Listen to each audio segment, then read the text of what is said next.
Искате ли да се научите как се правят клипове за YouTube? Дори не е необходимо да се показвате в кадър и да говорите. В този канал ще покажа как аз правя видеа за YouTube, как ги оптимизирам за алгоритъма и кои програми използвам.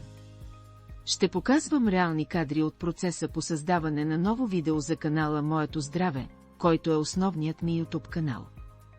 Обучителните клипове в този канал са насочени към деца и възрастни с аутизъм, синдром на Аспергер, хиперактивност и дефицит на внимание, за които е трудно да намерят реализация на трудовия пазар, но имат желание да творят и да бъдат полезни. YouTube дава възможност на всеки един от нас за стабилни ежемесечни доходи, реализация и самостоятелност. Ако всичко това ви е интересно, абонирайте се за канала и активирайте камбанката, за да получите известие, когато кача ново видео.